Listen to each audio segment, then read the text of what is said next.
This is the Holy Gospel according to St. Luke, the 15th chapter. Now all the tax collectors and sinners were coming near to listen to Jesus, and the Pharisees and the scribes were grumbling and saying, "This fellow welcomes sinners and eats with them."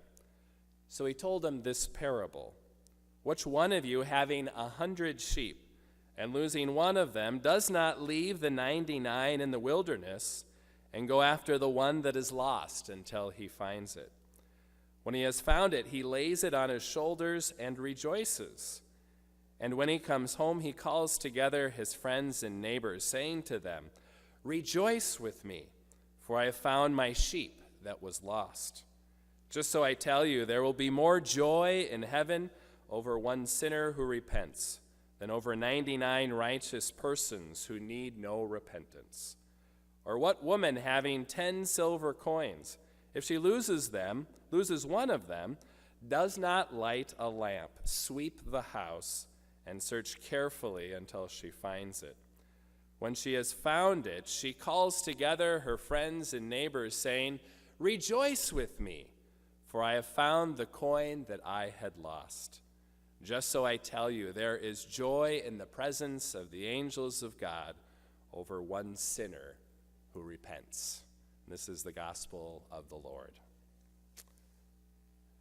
So thank you for putting up with our technology difficulties. We have a new software that we're using to display our worship, and I couldn't get that toolbar off at the top this morning. But I know that some of you have had difficulties with technology as well, so you understand my predicament.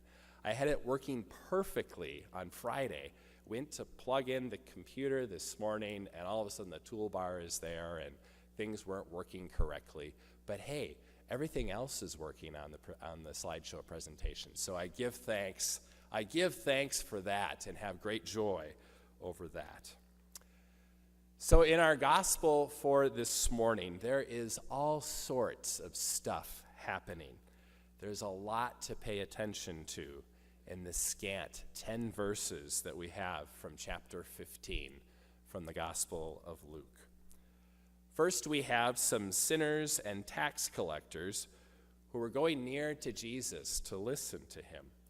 Along with them were the Pharisees and scribes, who would have been important religious leaders of the day, and they were grumbling because Jesus was welcoming sinners and also eating with them.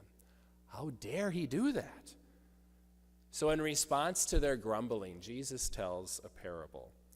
First, he tells of a lowly shepherd, a person of very low stature who has 100 sheep.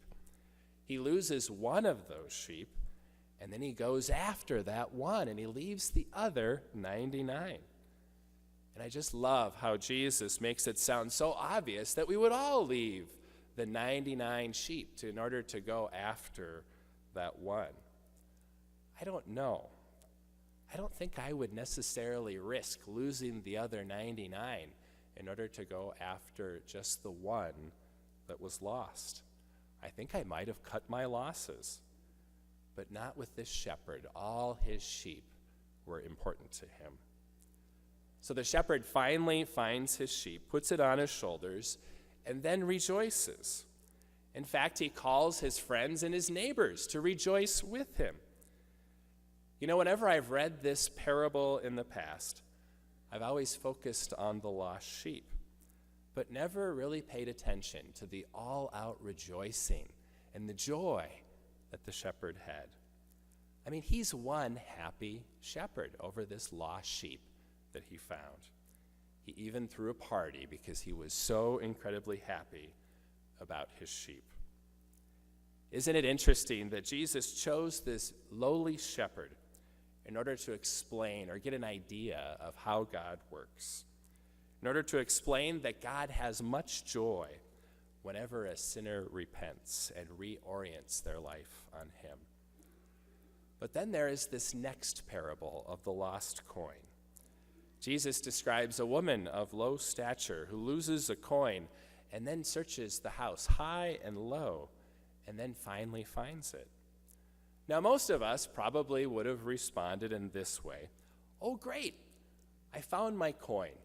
What a relief. But not this woman. She calls over her friends and her neighbors to rejoice with her.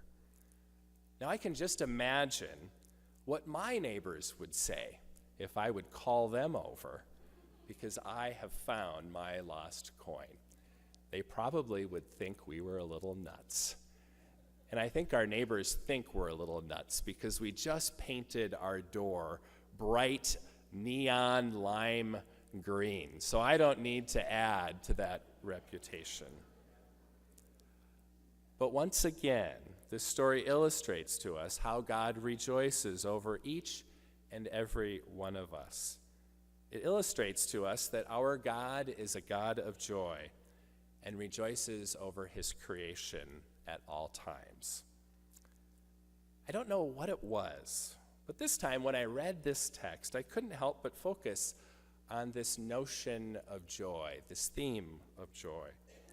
I couldn't help but notice the extreme joy that both characters had over relatively simple and mundane things. But these stories, these parables, illustrate very plainly that we have a God who is filled with joy and rejoices over each and every one of us. So that got me thinking about joy. What is joy? What does it mean to have joy? What does it mean to rejoice? You know, so often I grumble like the scribes and the Pharisees rather than to have joy and rejoice like that woman or the shepherd. How do we rejoice? What does it mean to have joy? What does joy look like? Well, allow me to offer my own parable about what joy might look like. So there was once a 38-year-old pastor from Moorhead, Minnesota. This pastor, whom we will call, say, Aaron, decided to go out on a roofing project at his camper.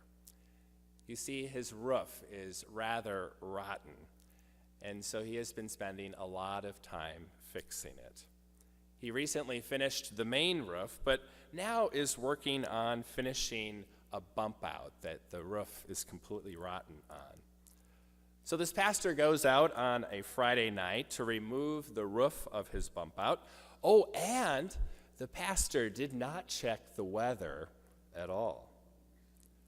So he has the roof completely off, and it is completely open to the sky. It might look something like this. There it is. It's starting to get dark. And off in the distance, that pastor hears thunder. He hears it rumbling way off in the distance and starts to see flashes of lightning off in the distance. And the thunder is getting louder and louder. That pastor then checks his phone and realizes that there is rain in the forecast. He leaps into action, cuts up some plywood, screws it down temporarily to the roof, and covers the whole bump out and seals it with a roll of poly and some duct tape as well. And as soon as that pastor gets it all sealed up, the rain starts to fall. And he makes it inside the camper where he is dry, just as the rain starts. So you probably guessed that that pastor was me.